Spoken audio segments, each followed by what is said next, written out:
Assalamualaikum warahmatullahi wabarakatuh.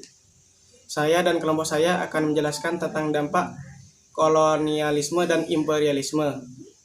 Nama anggota: Mutiara Sabrina Utami Merdatila, absen 19. Naili Saadah, absen 20. Nur Agni Septiwardani, absen 21. Nur Azizatul Jannah, absen 22. Nur Lailiatul Febriani, absen 23. Tafiranova Eri Hidayat, absen 24.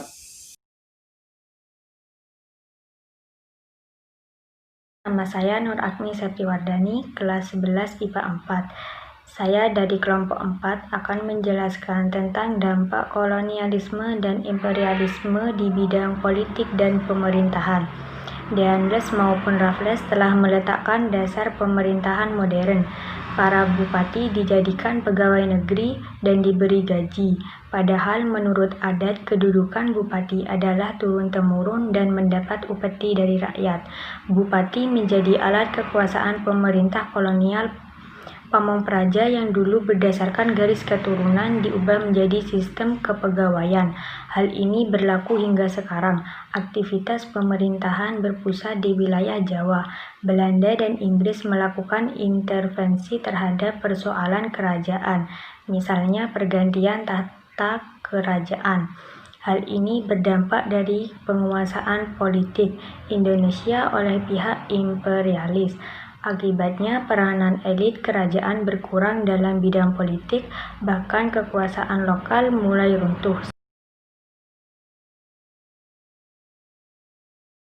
Saya Naili Saadah dari kelas 11 IPA 4 nomor absen 20 dari kelompok sejarah 4. Di sini saya akan menjelaskan tentang dampak kolonialisme dan imperialisme di bidang ekonomi. Pada masa pemerintahan Deandres, adanya perubahan sistem pemerintahan telah membawa perubahan pada sistem perekonomian tradisional.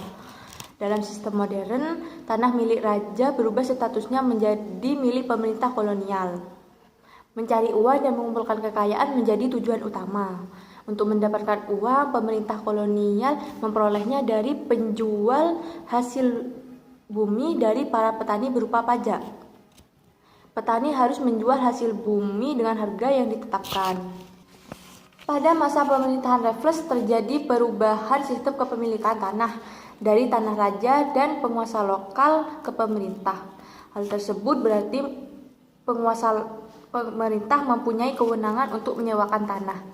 Adanya sistem dari kepemilikan tanah itulah yang menyebabkan pula terjadinya perubahan hubungan antara raja dan kewulanya, yaitu dari patron klien menjadi hubungan yang komersial. Nama saya Nur Lailiatul Febriani, kelas 11 IPA 4, nomor absen 23. Saya anggota kelompok 4 dalam mata pelajaran Sejarah Indonesia. Dalam video kali ini, saya akan menjelaskan tentang dampak kolonialisme dan imperialisme dalam bidang hukum. Dalam bidang hukum, terdapat hukum yang berlaku pada masa kerajaan-kerajaan Nusantara di Indonesia, yaitu hukum adat yang diwariskan secara turun-temurun. Namun, pada masa kolonial, bangsa Barat menetapkan hukum kolonial. Sebagai contohnya ialah dibentuknya Badan Peradilan Hukum untuk orang Eropa, Timur Asing, dan pribumi dalam ketentuan hukum yang berbeda. Sehingga pada masa ini hukum kolonial sangat memengaruhi hukum di Indonesia, seperti penggunaan istilah-istilah hukum dalam bahasa Belanda yang dapat ditemukan dalam hukum di Indonesia.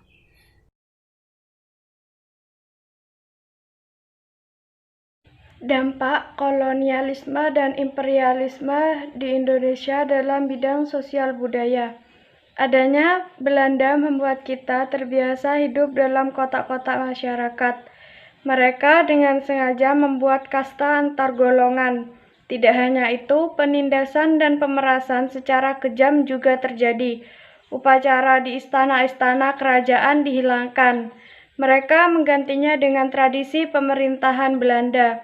Kebiasaan pemerintah kolonial menggunakan bahasa Belanda, di sisi lain membawa pengaruh tersendiri. Pengaruh lain dari Belanda ada pada karya sastra kita.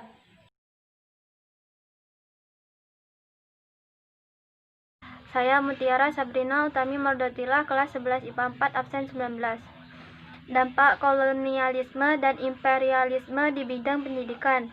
Tujuan pembentukan sistem pendidikan Belanda bagi orang Indonesia sebelum politik etis adalah sekedar untuk menyediakan tenaga ahli yang murah untuk mengerjakan administrasi kolonial. Kebutuhan tenaga terdidik dimasukkan untuk mengantisipasi meluasnya wilayah kekuasaan Belanda. Adanya politik etis memberikan pengaruh positif bagi perkembangan pendidikan di Indonesia.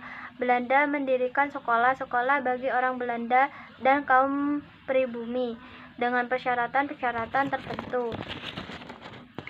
Meskipun penduduk pribumi yang bersekolah sedikit, keberadaan sekolah telah menumbuhkan kesadaran di kalangan pribumi akan pentingnya pendidikan.